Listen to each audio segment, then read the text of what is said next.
Welcome to today's reading of the Cape Cod Times, Thursday, May 2nd edition. And this is your reader, Diana. We'll start today with the weather. Today's weather calls for times of clouds and sun, and a high of 57 degrees is predicted on Cape Cod. For tonight, 46 degrees, mostly cloudy. For tomorrow, Friday, there'll also be times of clouds and sun, a low of 43 degrees, and a high of 55 degrees predicted. For Saturday, rather cloudy, 43 degrees for the low, and 54 degrees for the high. Moving on to Sunday, it'll be cloudy and cool, a bit of afternoon rain, a low of 50 degrees, with a high of 52 degrees.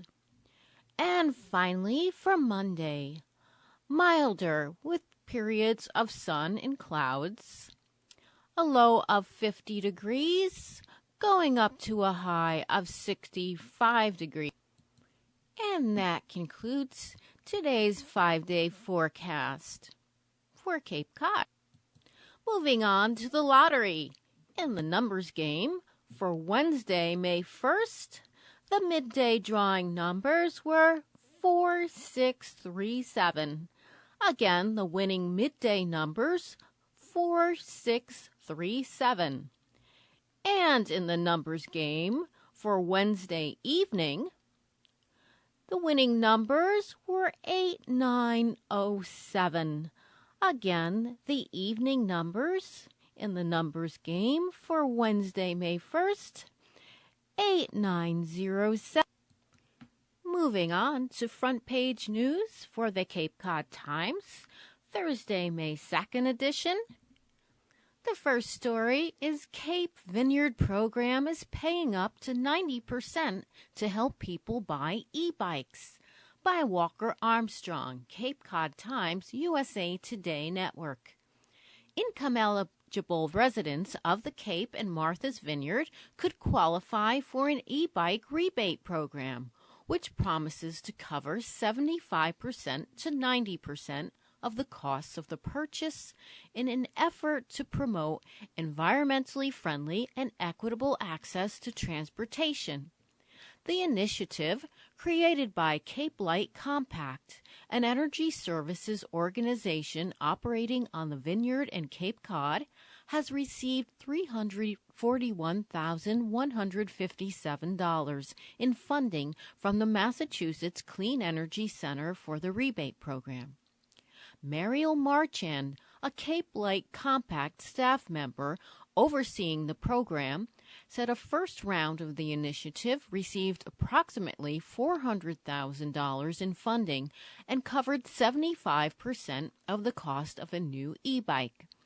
Although the first phase proved successful, she said they modified the program this time to cover up to 90% of the cost to account for customers who, after receiving a 75% rebate, still found it difficult to cover the remaining cost.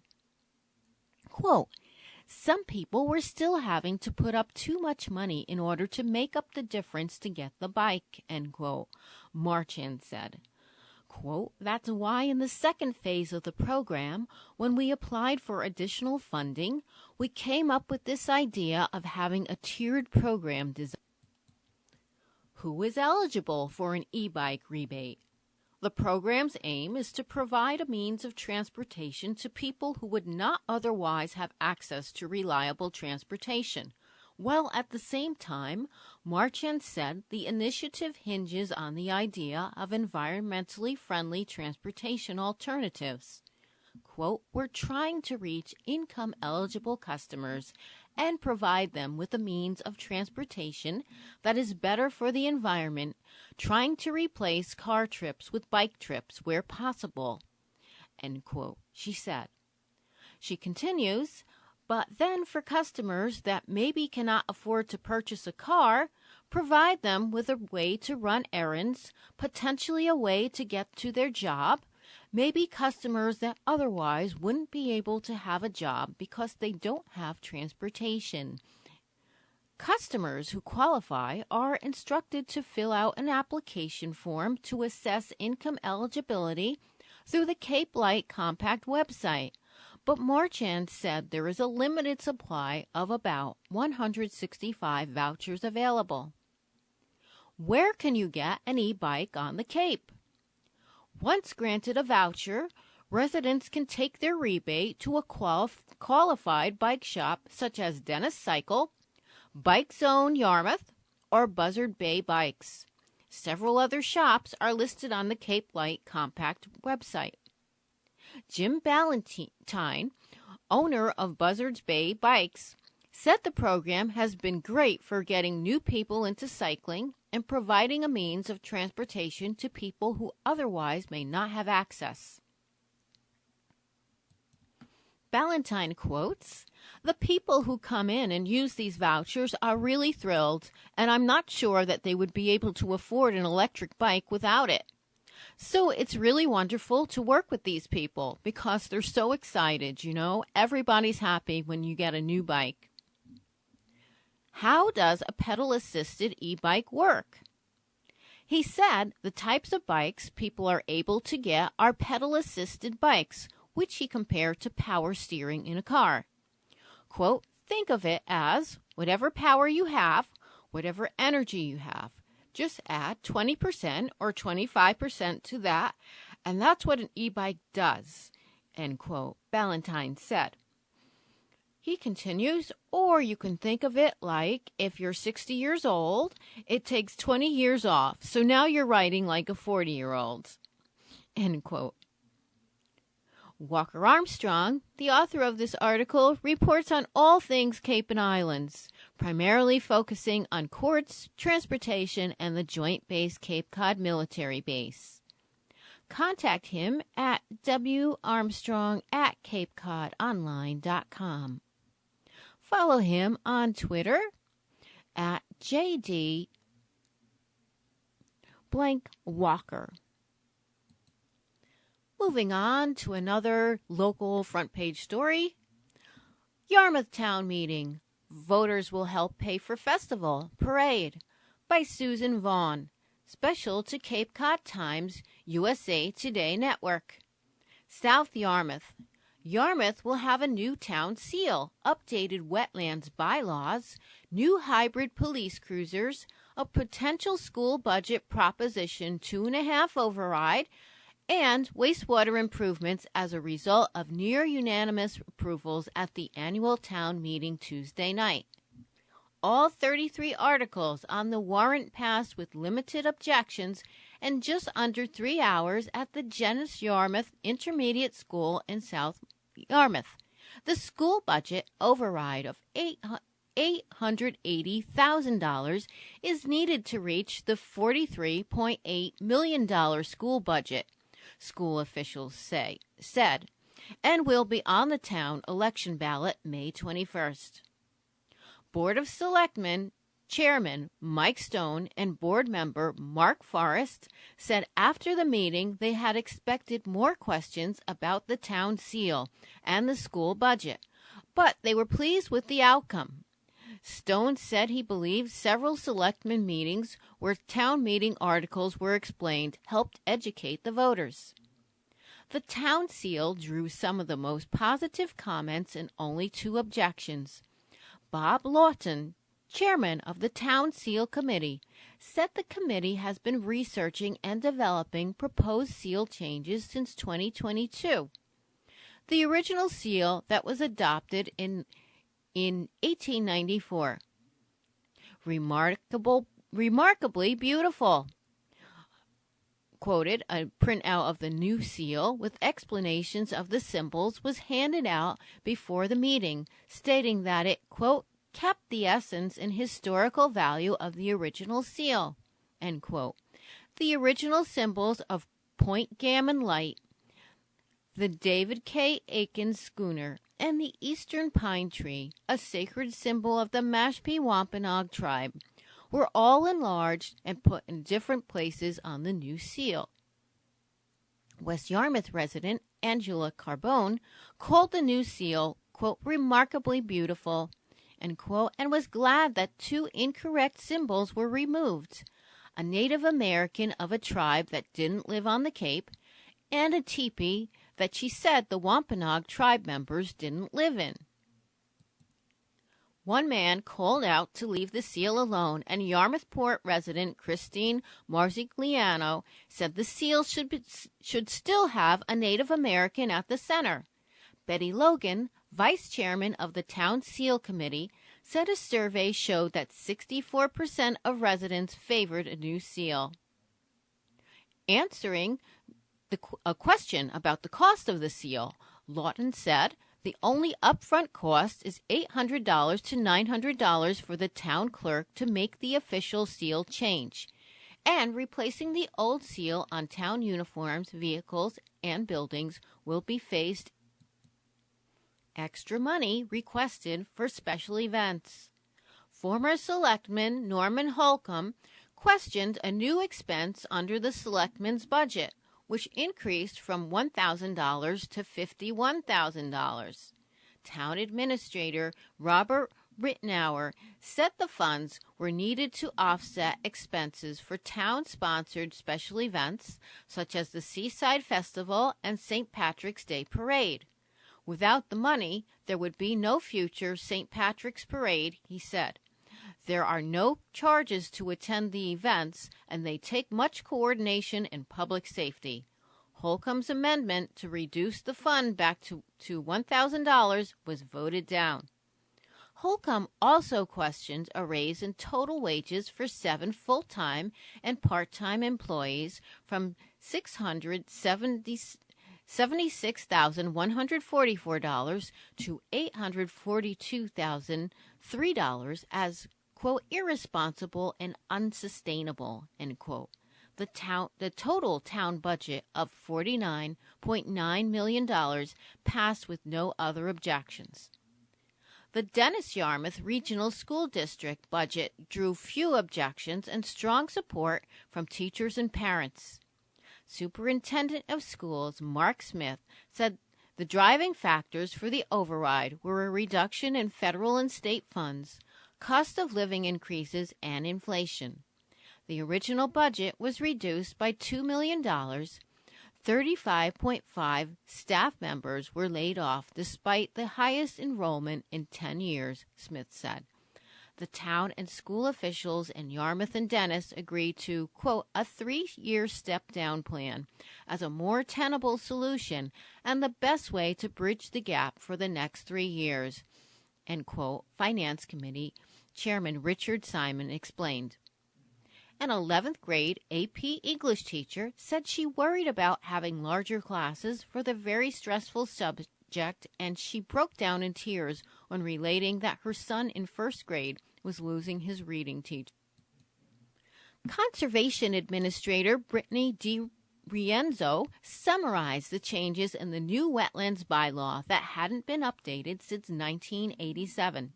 She explained that it was necessary to modernize the language and clarify procedures in keeping with the local and state regulations. She also explained the importance of vernal pools as, quote, hotspots for biodiversity, end quote. 8 public meetings were held on by the bylaw last year, and it will go into effect when the Massachusetts Attorney General approves it.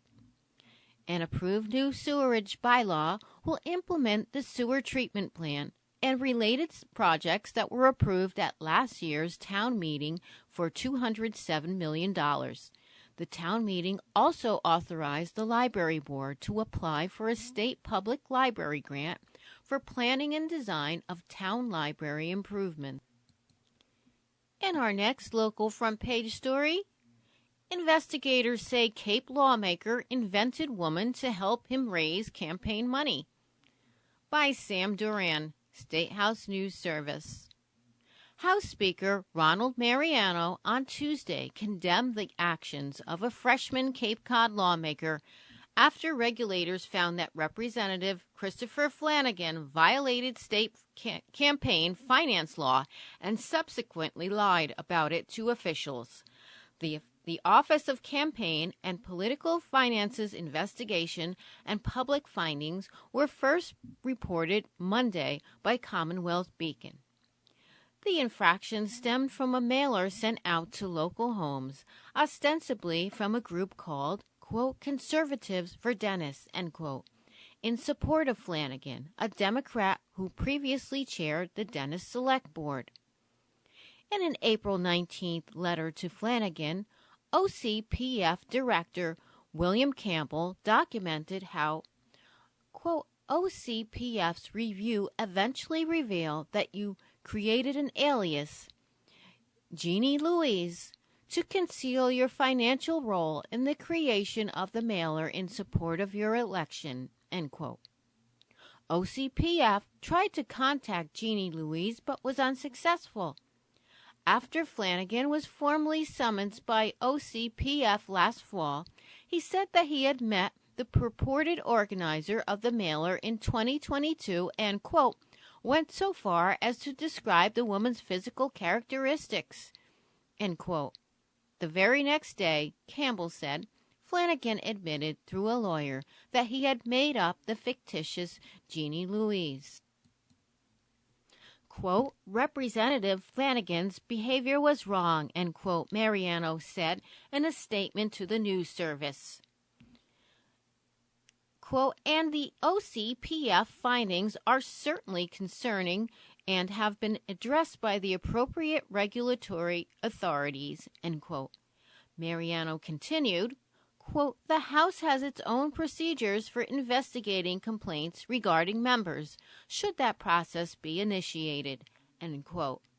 The top Republican on the House Ethics Committee, Representative Jay Barrows of Mansfield, told the news service on Tuesday that he had, quote, just literally read, end quote, the Commonwealth story. Quote, it's certainly worthy of a discussion of the committee, Barrows said of the ethics panel, quote, because there should be no room for that stuff in politics, in elections. So it's certainly worthy of discussion, so we'll have to see what happens, end quote. Barrows said he had not yet heard of an ethics probe being opened. House Ethics is chaired by Representative John Barrett III of North Adams, who did not return a request for comment from the news service.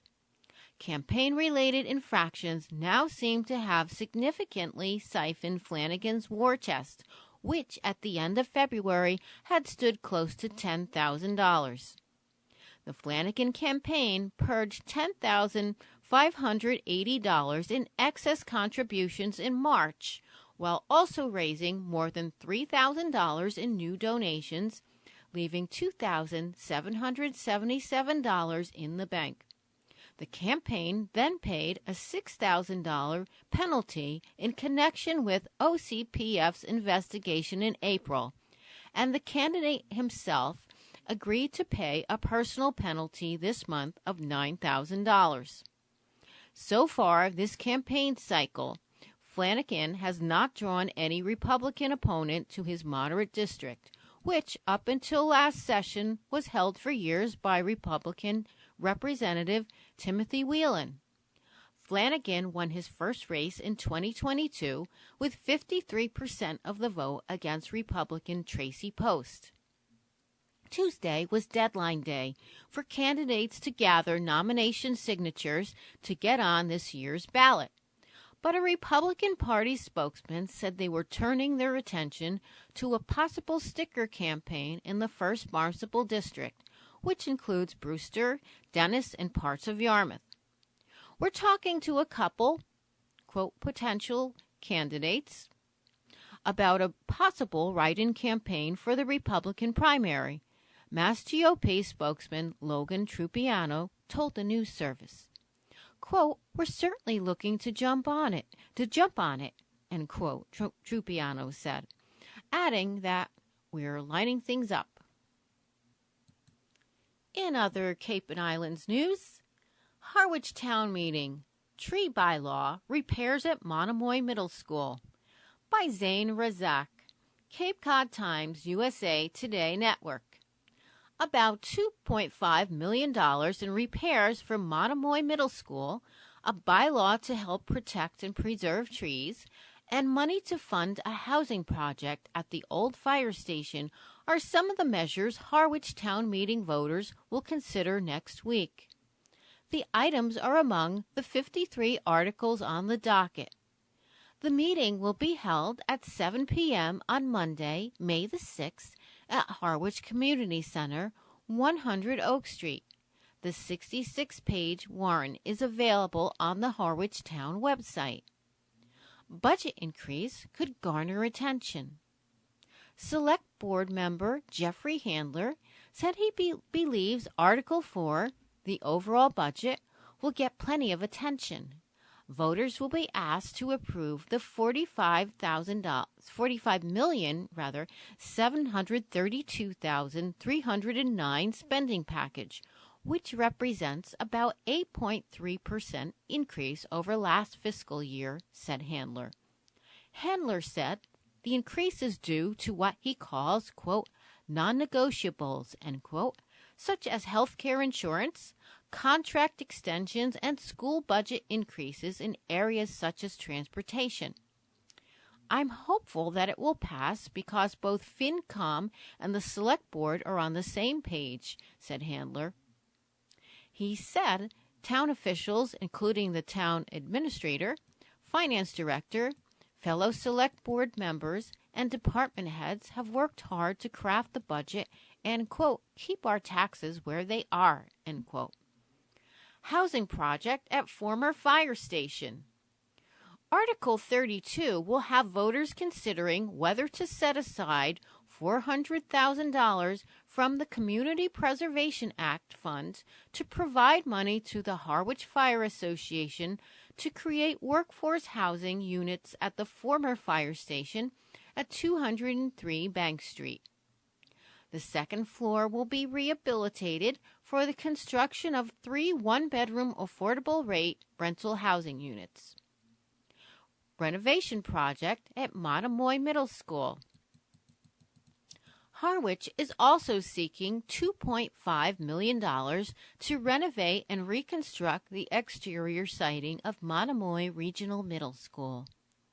Quote, it was demonstrated to us very clearly at one of our Select Board meetings by way of narrative and pictures that the siding of this building is in extreme disrepair, and in order to protect the good bones of the building and essentially to ensure that the building will last a long time to come, that the outside will need an awful lot of work, said Handler.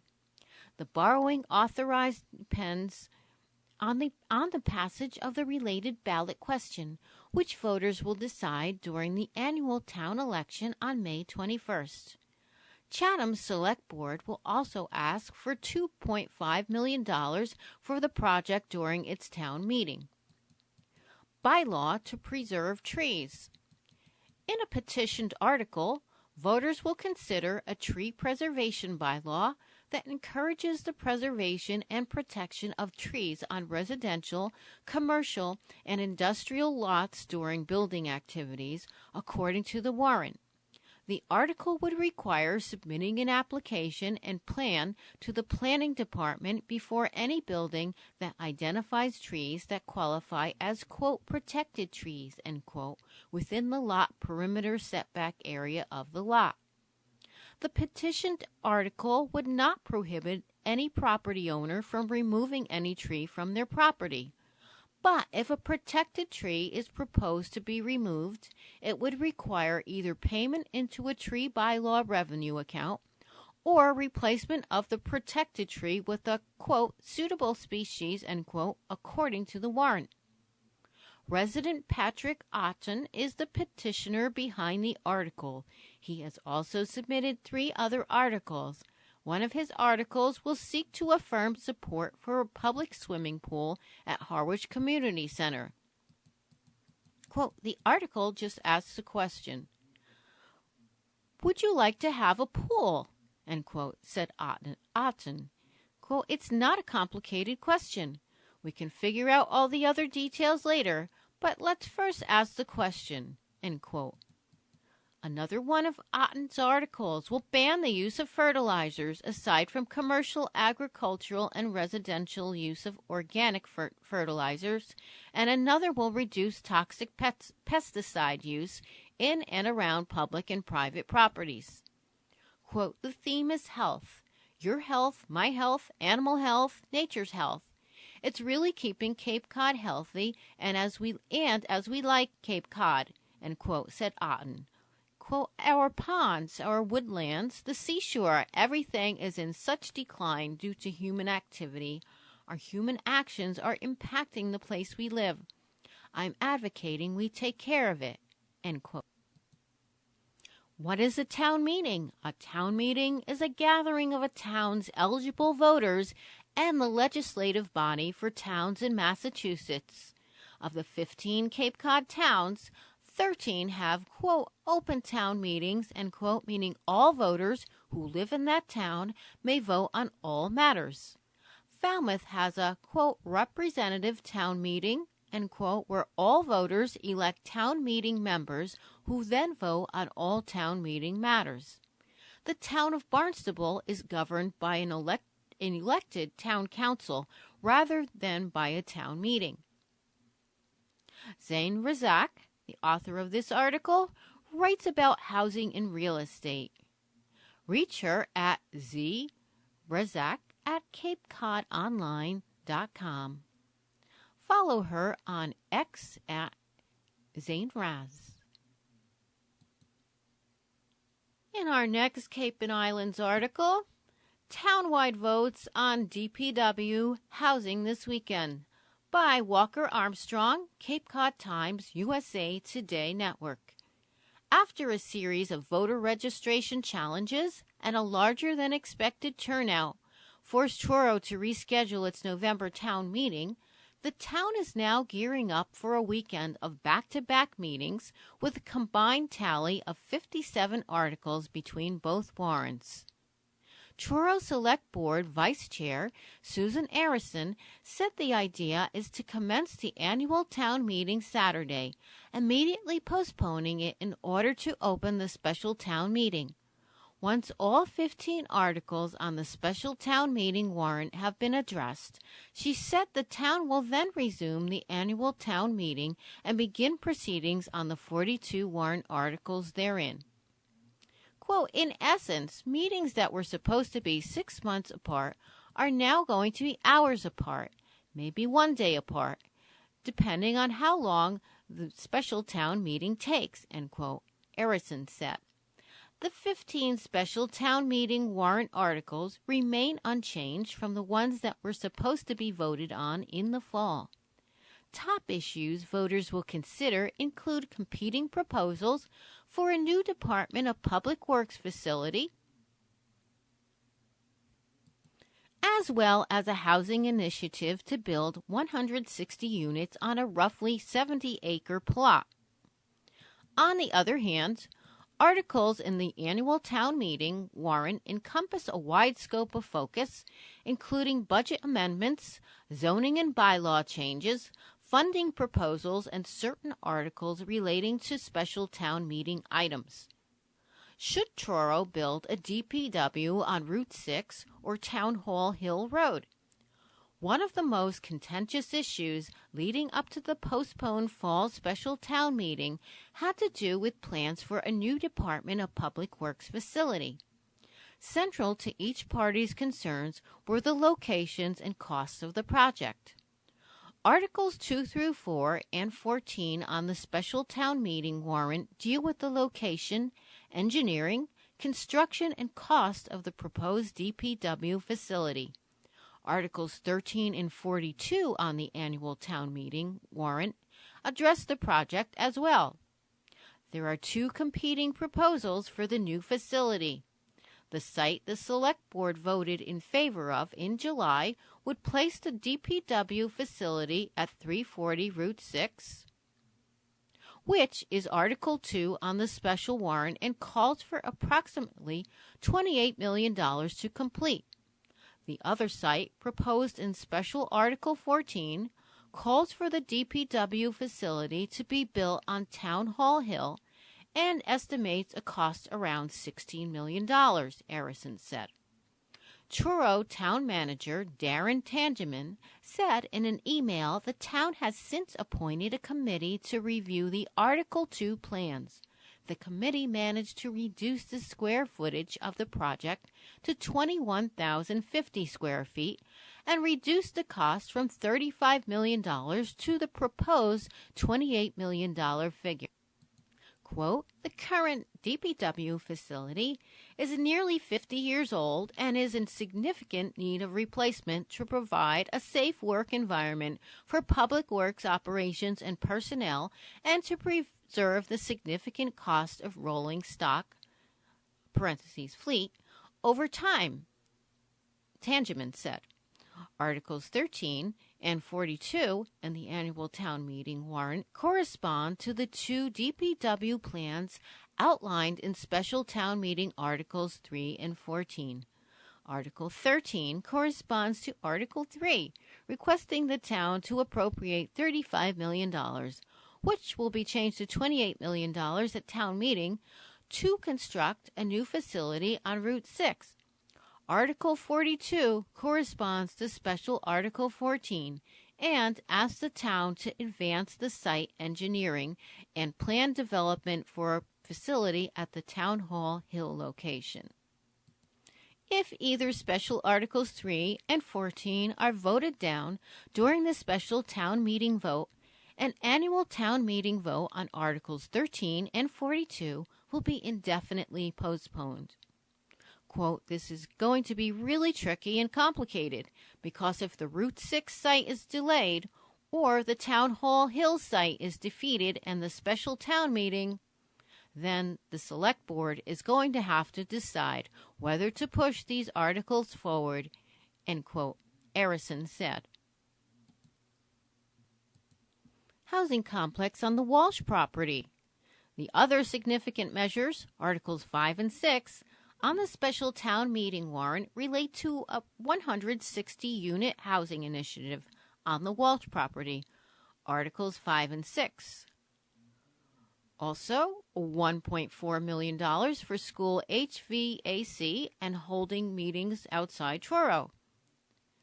Special town meeting warrant Article 1 proposes allocating roughly $1.4 million for Truro Central School HVAC and roof repairs.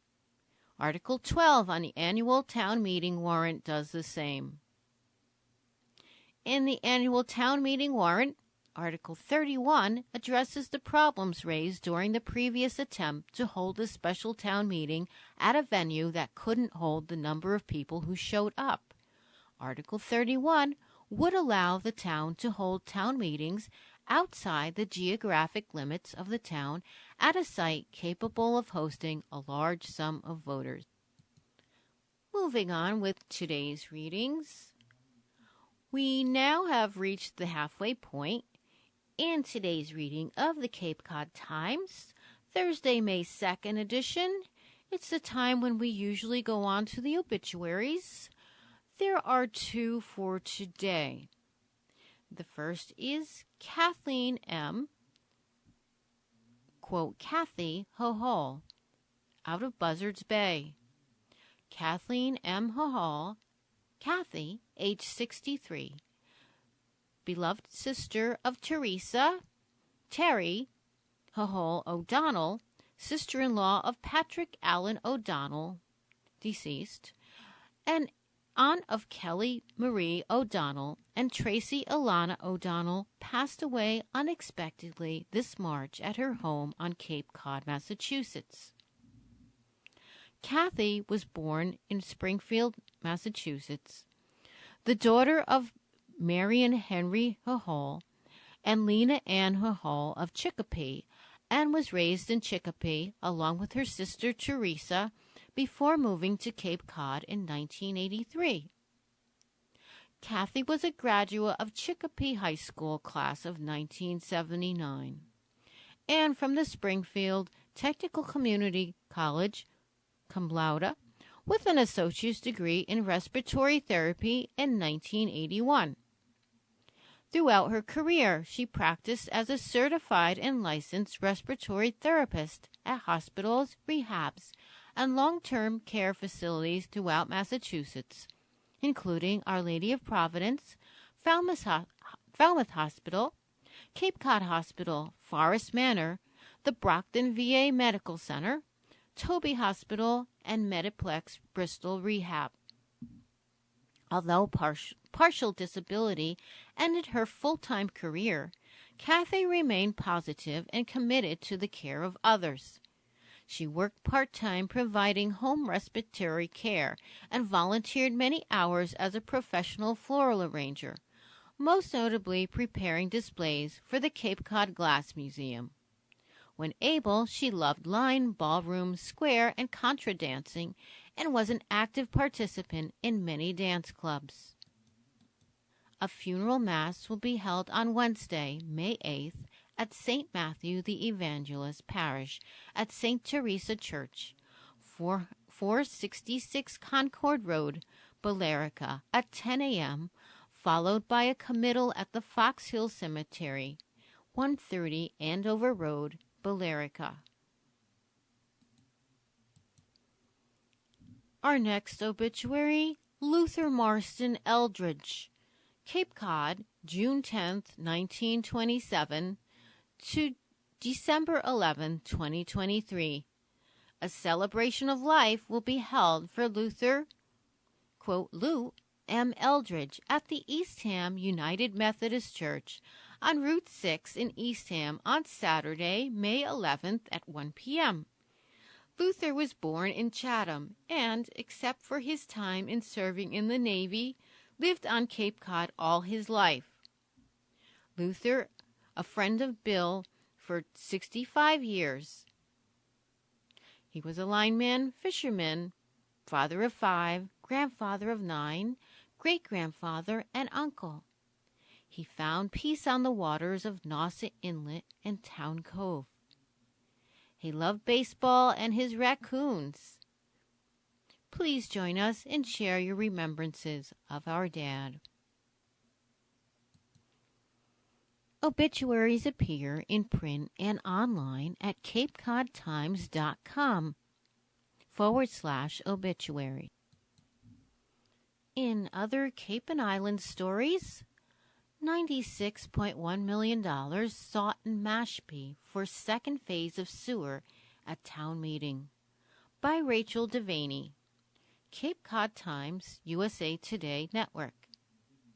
When Mashpee Community Preservation Committee Chair Arden Kedrin was the Mashpee Planning Board recording secretary in the 1990s, she remembers working until 1 a.m. every other Wednesday, trying to keep up with the period of what she calls, quote, massive development.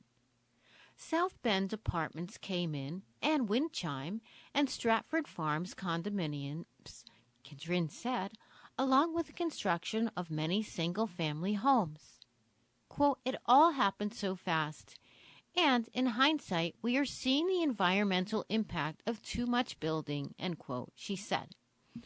Kedrin is advocating for Mashpee residents to help conserve and protect land by passing Article 8 during the Mashpee Special Town Meeting at 7 p.m. Monday, May 6th. Mashpee voters will be asked to consider about 43 articles between the special town meeting and annual town meeting at Mashpee Middle High School at 500 Old Barnstable Road.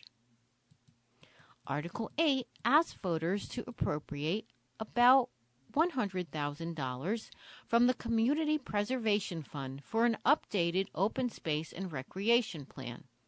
The plan, which hasn't been updated since 2009, can help the town identify available and environmentally sensitive parcels of land for conservation and recreation, according to proponents. What is open space?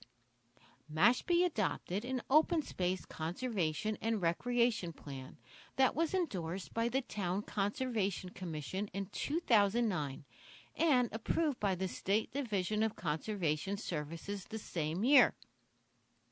The plan, at that time, qualified the town for grant reimbursement for purchases of conservation lands under state and federal programs. Quote, we're not eligible at this point to apply for any of those grants. For that reason alone, it's an important plan to update, end quote, said Kedrin. If Article 8 passes, funds will be used to hire a consulting firm to help the town identify available parcels, initiate a mapping process, and collect community input. The consulting firm will also help the town evaluate environmental sensitivity and the value of open space, said Kedrin. The finalized plan will have a lifespan of 5 years, said Kedrin. Money to buy properties could come from state grants, Community Preservation Act money, or private nonprofit land conservation entities, she said. Multiple organizations may be engaged in managing the parcels, she said. Is it too late to conserve land in Mashpee? Not every voter will be in favor of Article 8, said Kedrin.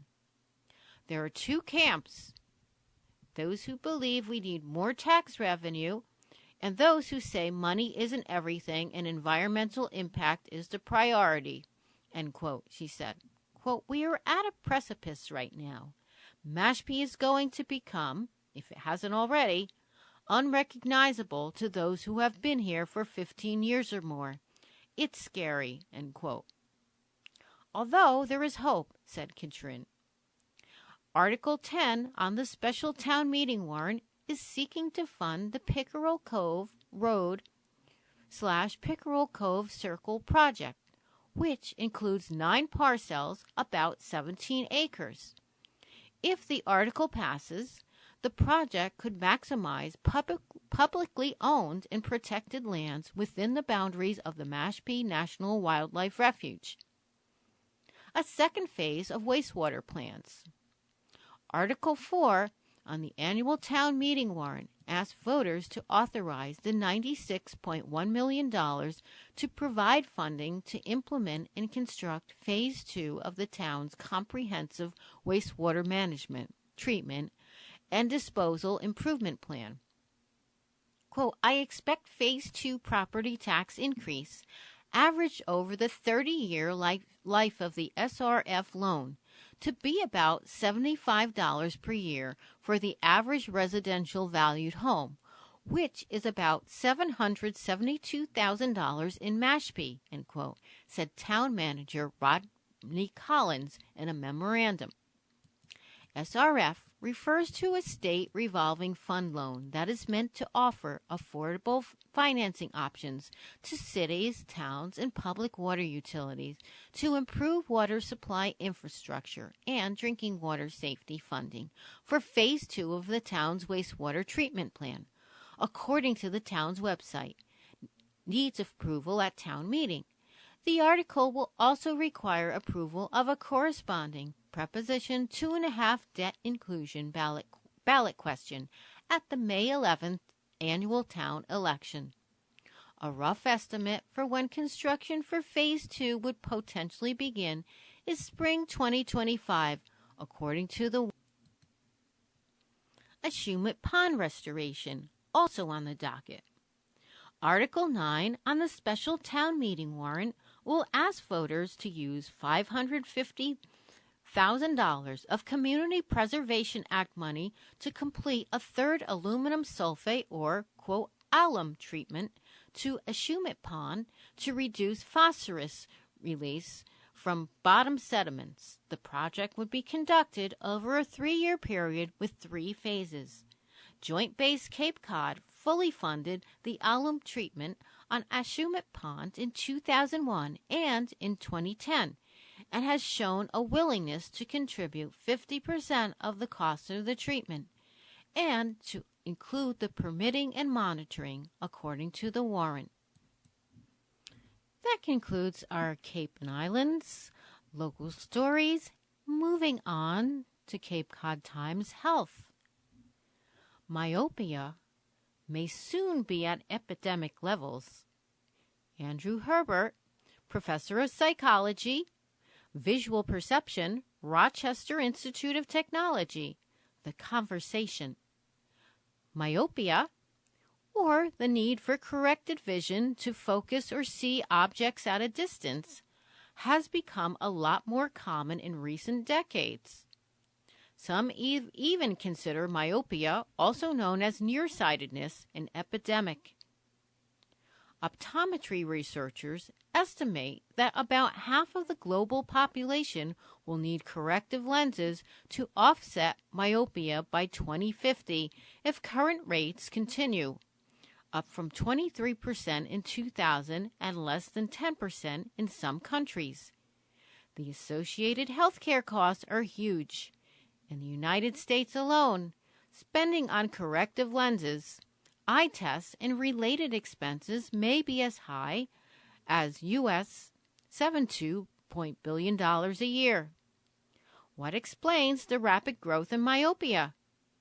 I'm a vision scientist who has studied visual perception and perceptual defects. To answer that question, first let's examine what causes myopia and what reduces it. How myopia develops. While having two myopic parents does mean you're more likely to be nearsighted, there's no single myopia gene. That means the causes of myopia are more behavioral than genetic. Optometrists have learned a great deal about the progression of myopia by studying visual development in infant chickens. They do so by putting little helmets on baby chickens. Lenses on the face of the helmet cover the chick's eyes and are adjusted to affect how much they see.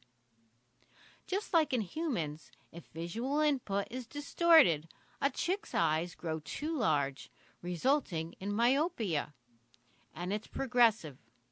Blur leads to eye growth, which causes more blur, which makes the eye grow even larger, and so on. Two recent studies featuring extensive surveys of children and their parents provide strong support for the idea that an important driver of the uptick in myopia is that people are spending more time focusing on objects immediately in front of our eyes, whether a screen, a book, or a drawing pad. The more time we spend focusing on something within arm's length of our faces, dubbed near work, the greater the odds of having myopia. So as much as people might blame new technologies like smartphones and too much, quote, screen time, end quote, for hurting our eyes, the truth is even activities as valuable as reading a good book can affect your eyesight. Outside light keeps myopia at bay. Other research has shown that this unnatural eye growth can be interrupted by sunlight. A 2022 study, for example, found that myopia rates were more than 4 times greater for children who didn't spend much time outdoors, say once or twice a week, compared with those who were outside daily. At the same time, kids who spent more than 3 hours a day while not at school reading or looking at a screen close up were 4 times more likely to have myopia than those who spent an hour or less doing so. In another paper from 2012, researchers conducted a meta-analysis of 7 studies that compared duration of time spent outdoors with myopia incidence. They also found that more time spent outdoors was associated with lower myopia incidence and progression. The odds of developing myopia dropped by 2% for each hour spent outside per week. Other researchers have reported similar effects and argued for much more time outdoors and changes in early age schooling to reduce myopia prevalence. What's driving the epidemic? That still doesn't explain why it's on the rise so rapidly. Globally, a big part of this is due to the rapid development and industrialization of countries in East Asia over the last 50 years. Around that time, young people began spending more time in classrooms reading and focusing on other objects very close to their eyes and less time outdoors. This is also what researchers observed in the North American Arctic after World War II, when schooling was mandated for indigenous people. Myopia rates for Inuit went from the single digits before the 1950s to upwards of 70% for the 1970s as all children began attending schools for the first time. Countries in Western Europe, North America, and Australia have shown increased rates of myopia in recent years, but nothing approaching what has been observed recently in China, Japan, Singapore, and a few other East Asian countries. The two main factors identified as leading to increased myopia are increased reading and other activities that require focusing on an object close to one's eyes, and a reduction in time spent outdoors. The surge in myopia cases will likely have its worst effects 40 or 50 years from now because it takes time for the young people being diagnosed with nearsightedness now to experience the most severe vision problems. Treating myopia. Fortunately, just a few minutes a day with glasses or contact lenses that correct for blur stops the progression of myopia, which is why early vision testing and vision correction are important to limit the development of myopia. Eye checks for children are mandatory in some countries, such as the UK and now China, as well as most U.S. states. People with high myopia, however, have increased risks of blindness and other severe eye problems, such as retinal detachment, in which the retina pulls away from the back of the eye. The chances of myopia-related macular degeneration increase by 40% for each diopter of myopia. A diopter is a unit of measurement used in eye prescriptions. But there appear to be two surefire ways to offset or delay these effects. Spend less time focusing on objects close to your face, like books or smartphones, and spend more time outside in the bright, natural light. Given the first one is difficult advice to take in our modern age, the next best thing is taking frequent breaks, or perhaps spend more time reading and scrolling outside in the sun. Andrew Herbert, the author of this article, receives funding from NSF. This article is republished from the conversation under a Creative Commons license. Read the original article at https://theconversation.com/nearsightedness is at. To repeat, the problem begins in childhood. And the code is 225255. And moving on in today's reading, we now have time for Ask Carolyn by Carolyn Hacks. And our first topic, will requests for a postnup offend much younger wife? Adapted from an online discussion. Reader writes, Dear Carolyn, I was married for the first time a year ago. At the time, I mentioned to my partner we should sign a prenup, but never got around to doing it.